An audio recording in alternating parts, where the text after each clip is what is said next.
Hey everyone, we're about to talk about Lego Star Wars The Skywalker Saga with Jordan here. We actually got to see the game at E3. Yes. I've played a lot of these Lego Star Wars games. It's not the same thing again, is it? Yeah, so I went in completely thinking that it was going to be just a remaster of the old games, but it's completely brand new, so every single level from like the old Lego Star Wars games has just been completely redesigned, and it's not even a linear game like the old ones where it's open world now, or open galaxy. So the levels are different because they have released these Lego games kind of piecemeal, focusing on different eras and episodes and stuff, but it's new? Yeah, so yeah, they've decided to just create a brand new game from the ground up. So some of the characters do different things than they did in the past. Some of them run differently, some of them attack differently. There's a combo system now, different levels, different cutscenes. It's completely new. If you've played the old games and you love them, you will enjoy this one because it's a brand new experience. Okay, and I think one of the interesting things that you brought up there was it's not linear, right? So how does that work? Because it's supposed to be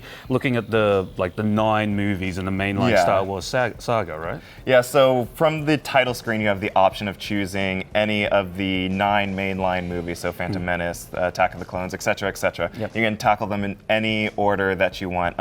When you click on an episode, so let's say A New Hope, for example, it recreates the galaxy at large like The New Hope. So if you decide to fly to Tatooine, then Luke's aunt and uncle would be there, their house would be in very nice condition, and you get to explore Tatooine during that setting. However, if you decided to pick Return of the Jedi and you flew to Tatooine, then in that instance, like, aunt and uncle are dead. Sorry for anyone who hasn't seen episode 4. Spoilers. And there's like tumbleweeds going through, and that entire area is completely barren. But if you travel a ways throughout Tatooine and each of these planets, is kind of similar to the New York setting in Lego Marvel Superheroes, where it's very open world. You get to explore it.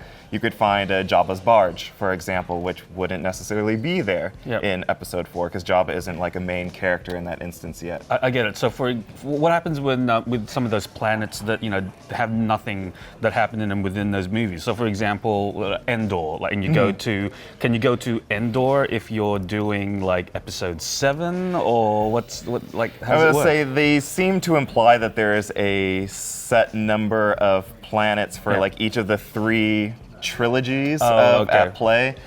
So you might not necessarily be able to go to like Naboo, for example, in episode 4, even though it was technically there for the very beginning of that movie. It would probably just be exclusively for the prequel movies. But they didn't give me an exact answer on that, so it could possibly be that you could just explore any of the planets throughout the 9 different movies as you see them. Okay, now, there's been like very many of these Lego games, and the gameplay for it has been fairly standard. Are they trying to add anything new, or is it still like the sort of very kid-friendly co-op, light combat, light puzzle type stuff?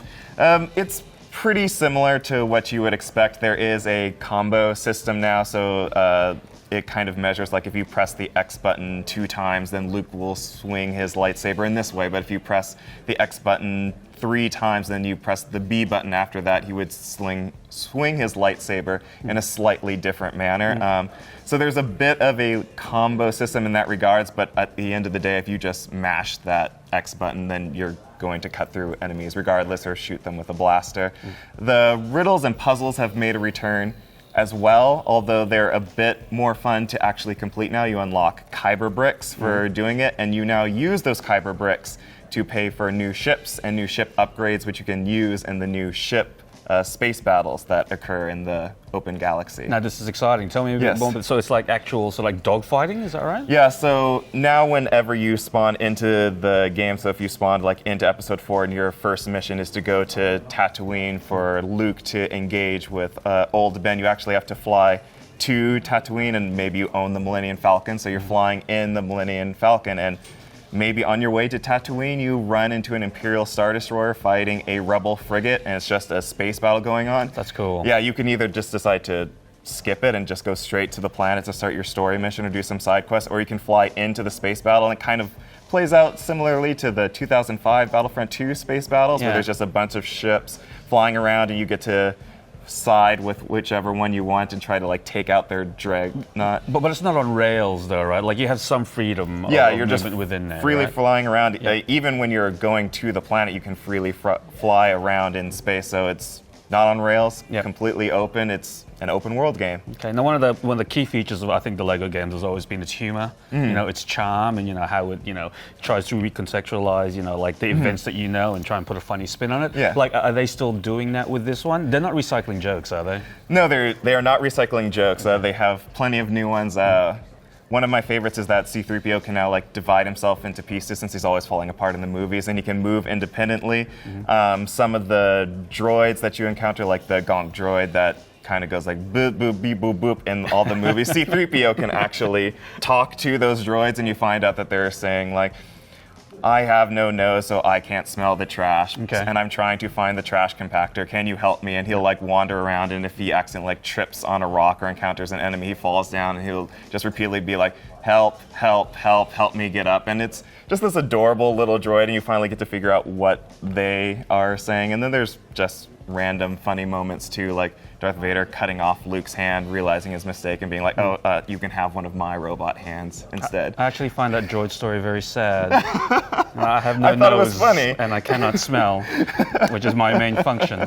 Okay, so this sounds very exciting. When is this game actually coming out, Jordan? I don't believe that they've given a release date for the Skywalker Saga, but I imagine it has to be either late this year or early next year, considering that Episode 9 is a part of the story, and I don't think that they want to spoil that for people. Maybe. A good site to find all this out would be GameSpot, where you can find a lot more E3 coverage.